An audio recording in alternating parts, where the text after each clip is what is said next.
Hi everyone, welcome back to my YouTube channel Sivasavi vlogs. ఇది 10 days ట్రిప్లో day 2 అనమాట. నిన్న ఫుల్గా రామేశ్వరం తిరిగి అలసిపోయాము. సో మార్నింగ్ లేట్గా లేచాము, 7 o'clock అలాగా. మనకి బైక్ రెంటల్ది 10 o'clock వరకు ఉంది. సో ఈరోజు కూడా కొంచెం సిటీ తిరిగి చూద్దాము అని బయటకు వచ్చాము. టెంపుల్ చుట్టూ 4 గేట్స్ అలాగే షాప్స్ అవి చూస్తూ ఒక 10 మినిట్స్ అలాగా తిరిగిన తర్వాత బ్రేక్ఫాస్ట్ చేయడానికని వెళ్ళాము. మన శివాకేమో టిఫిన్ నచ్చలేదంట. నచ్చలేదే నీకు? ముందు తినిన తర్వాత చెప్పు. పొంగల్ ఇడ్లీ అయితే ఇద్దరికీ నచ్చలేదు, బట్ పొంగల్ బాగానే ఉంది. అండ్ నా ఆల్ టైమ్ ఫేవరెట్ దోశ కూడా బాగుంది. నేను దోశ తిన్నాను, శివ పొంగల్ వడ తిన్నారు, వడ కూడా బాగానే ఉంది. ఇడ్లీయే కొంచెం డిఫరెంట్గా ఉంటుంది తమిళనాడులో, అందరికీ తెలిసిందే కదా. వెస్ట్ గేట్ పక్కనే చాలా టిఫిన్ సెంటర్స్ ఉన్నాయి, అక్కడ బ్రేక్ఫాస్ట్లు అయితే అన్నీ బాగానే ఉన్నాయి. బ్రేక్ఫాస్ట్ తర్వాత మేమైతే బీచ్కి వెళ్దాం అనుకున్నాము. ఆడియన్స్ చూడండి.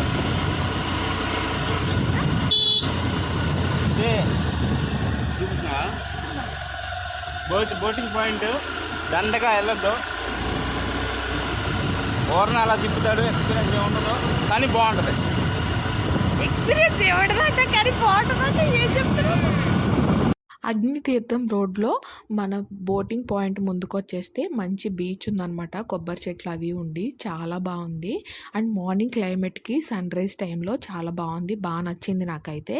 అండ్ ఇక్కడైతే మేము చాలాసేపు ఆల్మోస్ట్ ఒక 2 hours వరకు టైం స్పెండ్ చేసాము. అండ్ రామేశ్వరంలో ఏ సైడు ఒక 2-3 kilometers డీప్గా వెళ్ళిన ఊర్లోకి ఏదో ఒక బీచ్ ఉంటుంది. ఐలాండ్ కదా, సో చుట్టూ బీచెసే ఉన్నాయన్నమాట. నడుచుకుంటా వెళ్ళిపోతావా? వెళ్ళిపో. శివ అయితే ఇక్కడ ఏడిపిస్తున్నారు, నడుచుకుంటూ శ్రీలంక వెళ్ళిపోతాను పెళ్ళాం వద్దు అని చెప్పేసి. ఇక్కడ బీచ్ అయితే చాలా బాగుంది. అండ్ మధ్య మధ్యలో ఐలాండ్స్ లాగా ఇలా నేల ఉంది, ఫొటోస్ తీసుకోవడానికి బాగుంటుందేమో వెళ్ళి చూస్తానని వెళ్ళారు శివ. బట్ కింద బురదగా చిన్న చిన్న శంఖాలు ఉండి గుచ్చుకునేలాగా ఉందన్నమాట. సో సేఫ్ సైడ్ నేనైతే వెళ్ళలేదు, పక్కన శాండ్లోనే నించున్నాను. అండ్ చాలాసేపు ఇక్కడ వాటర్లో ఆడుకున్నాము, చెప్పా కదా 2 hours ఆల్మోస్ట్ స్పెండ్ చేసాము. అండ్ మనం బైక్ రిటర్న్ ఇచ్చేది 10 o'clock. అండ్ నిన్న బైక్ రెంట్ ప్రైస్ తప్పు చెప్పాను బై మిస్టేక్, 300 కాదు, పర్ డేకి 24 hours 600 ఛార్జ్ చేశాడు. 600 పెట్రోల్ అయింది. సో మొత్తం మనకి 1200 అయిందనమాట. బట్ ఇలాగా మన దగ్గర బైక్ ఉండడం వల్ల నిన్న ఫుల్ డే తిరగగలిగాము. ఈరోజు కూడా బీచ్కి వెళ్ళడానికి బయట తిరగడానికి బాగా యూజ్ అయింది. నార్మల్గా అయితే చిన్న చిన్న ఛార్జెస్ చాలా ఎక్కువ అయిపోయాయి. 10 days ట్రిప్ కాబట్టి కొంచెం లగేజ్ ఎక్కువే ఉంది, 4 bags ఉన్నాయి. హోటల్ అయితే చెక్అవుట్ చేసాము 10 o'clock. బైక్ కూడా రిటర్న్ ఇచ్చేసి మధురైకి అయితే వెళ్తున్నాము. మన నెక్స్ట్ డెస్టినేషన్ వచ్చేసి మధురై అనమాట. రామేశ్వరం బస్ స్టాండ్ నుంచి ప్రతి 1/2 hourకి నాన్ ఏసీ బస్సులు ఉన్నాయి, ప్రతి 1 hourకి ఏసీ బస్సులు ఉన్నాయి. హోటల్ నుంచి బస్ స్టాండ్ 3 kilometers ఏమో ఉంది, బట్ 180 అలా ఛార్జ్ చేశారు. ఆటో ప్రైసెస్ అయితే చాలా ఎక్కువ చెప్తున్నారు, బార్గెన్ చేసుకోవాలి. అలాగే 4 hours పట్టింది బస్ జర్నీ రామేశ్వరం నుంచి మధురైకి. అండ్ నాన్ ఏసీ ఎక్కాం మేము వచ్చే 1/2 hour ముందే వెళ్ళిపోయిందంట ఏసీ బస్సు. సో మళ్ళీ మేము వెయిట్ చేయడం ఎందుకని చెప్పేసి ఆల్రెడీ లేట్గా స్టార్ట్ అయ్యామని నాన్ ఏసీయే ఎక్కేసాము. 130 rupees ఛార్జ్ చేశారు. 4 hours అయితే పట్టింది, బట్ జర్నీ అయితే సాఫీగానే జరిగింది.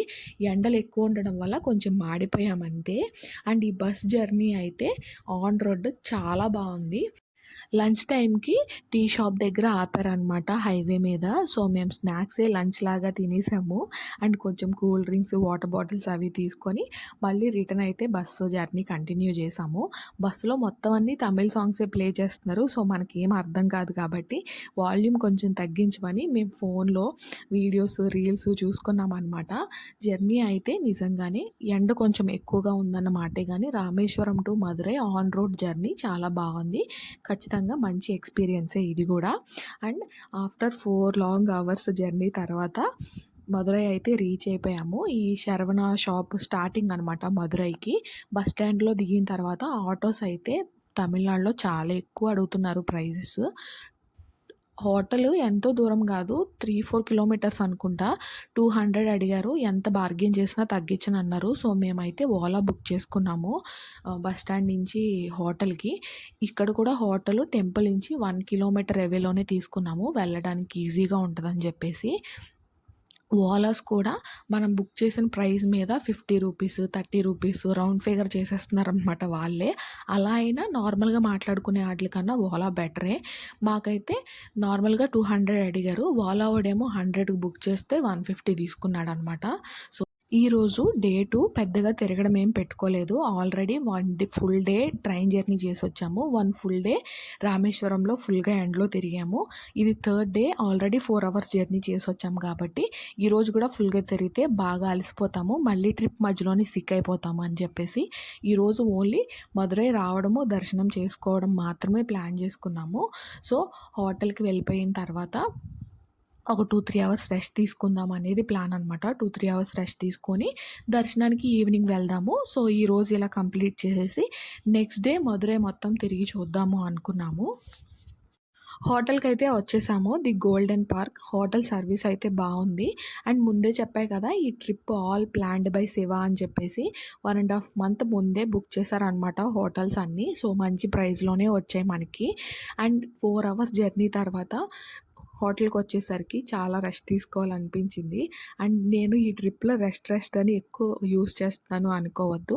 బయట మనం ఎంత తిరిగితే బాడీకి అలాగే కొంచెం రెస్ట్ కూడా ఇస్తూ ఉండాలి మధ్యలో. లేదంటే కనుక అలసిపోయి ట్రిప్ అంతా స్పాయిల్ అవుతుంది. అండ్ నేను కొన్ని వస్తువులు ట్రిప్‌కి ముందే, బయలుదేరడానికి ముందే తీసుకుందాం అనుకొని ఆఫీస్ హడావిడిలో మర్చిపోయాము ఇద్దరము. సో మేము జర్నీ స్టార్ట్ చేసిన తర్వాత, ట్రిప్‌కి ట్రైన్ ఎక్కిన తర్వాత ట్రైన్లో ఆర్డర్ చేసామన్నమాట. మనం రామేశ్వరం చూసుకొని మదురైకి వచ్చేసరికి హోటల్ వాళ్ళు రిసెప్షన్‌లో తీసుకొని ఉంచారు. అమెజాన్‌లో ఆర్డర్ చేశాను. ఫస్ట్ అయితే పవర్ బ్యాంక్ తీసుకున్నాను. మనం ట్రిప్‌లో బయటికి వెళ్తే డే మొత్తం బయట తిరుగుతాము. ఫొటోస్, వీడియోస్ తీస్తూ ఫోన్ డెడ్ అయిపోతుంది కదా. సో పవర్ బ్యాంక్ ఆర్డర్ చేశాను. ఇది 1100 ఏమో పడింది. చాలా బాగుంది బ్యాకప్. ఆల్మోస్ట్ 6 మంత్స్ నుంచి యూజ్ చేస్తున్నాను నేను. అండ్ ఇంకొకటి వచ్చేసి పీ స్ప్రే. బయట ఎక్కువ తిరుగుతుంటాము, ఇన్ఫెక్షన్స్ అవి అవుతాయి కదా. సో అది కూడా తీసుకుందాం అనుకున్నాను, మర్చిపోయాను. సో అది కూడా ఆర్డర్ చేశాను. ఎండలో తిరగడము, జర్నీ వల్ల నాకు కొంచెం హెడేక్‌గా అనిపించింది. సో నాకు తలనొప్పిగా ఉంటే శివ ఆయిల్ మసాజ్ చేస్తారు. చాలా బాగా చేస్తారు. ఇట్టే తగ్గిపోతుందనమాట. సో మంచిగా ఆయిల్ మసాజ్ చేసుకుంటూ ఈ పార్సెల్స్ అన్నీ ఓపెన్ చేసి చెక్ చేసుకొని ఒక 2 అవర్స్ మంచిగా రెస్ట్ తీసుకొని ఈవినింగ్ 5:00కి దర్శనం అనుకున్నాం కాబట్టి పీస్‌ఫుల్‌గా రెడీ అయ్యి దర్శనానికి అయితే బయలుదేరిపోయాము. శివ అయితే మంచిగా పట్టు పంచ వేసుకున్నారు. నేను కూడా ఈ నారాయణపేట పట్టు హాఫ్ సారీ వేసుకున్నాను. ఈ డ్రెస్‌కి అయితే చాలా కాంప్లిమెంట్స్ వచ్చాయి. Get ready with me video చేశాను. షార్ట్ వీడియోస్‌లో పోస్ట్ చేస్తాను, చూసేయండి. అండ్ మదురై టెంపుల్ వచ్చేసి చాలా చాలా చాలా బాగుంది. మాటల్లో ఎక్స్ప్రెస్ చేయలేనన్నమాట. నేను ఇప్పటి వరకు చూసిన హిందూ టెంపుల్స్‌లో ఇదే పెద్ద టెంపుల్. అండ్ 4-5 స్టేజెస్‌గా ఉంది. అండ్ టెంపుల్లోనే మధుర మీనాక్షి అమ్మవారు కాకుండా ఇంకా చిన్న చిన్న టెంపుల్స్ చాలా ఉన్నాయి. సో మేము మంచిగా అన్నీ తిరిగి చూసాము. చాలా టైం స్పెండ్ చేసాము టెంపుల్ లోపల. అండ్ మేము వెళ్ళిన రోజు పెద్దగా రష్ కూడా లేదు. ₹50 దర్శనానికి వెళ్ళాము వెస్ట్ గేట్ నుంచి. మొబైల్స్ అండ్ కాస్మెటిక్స్ ఏవి అలో చేయట్లేదు. సో హ్యాండ్ బ్యాగ్ కరెక్ట్గా చెక్ చేసుకొని వెళ్ళండి, లేదంటే వెనక్కి పంపించేస్తున్నారు. అండ్ 5:30కి అలాగా మేము టెంపుల్ లోపలికి వెళ్తే ఒక హాఫ్ అన్ అవర్లో దర్శనం అయిపోయింది. దర్శనం అయితే చాలా అయింది. మేము బయటకొచ్చేసరికి 8:30 అలా అయిపోయింది. టెంపుల్‌లో ఉన్నంతసేపు ఏదో తెలియని పాజిటివ్ ఎనర్జీ, భక్త పారవస్యంలో మునిగి తేలామనమాట. అంత బాగుంది. నెక్స్ట్ మదురైలో ఏ ప్లేసెస్ తిరిగి చూసామో నెక్స్ట్ వీడియోలో పోస్ట్ చేస్తాను. Thanks for watching. Meet you on next video. Bye.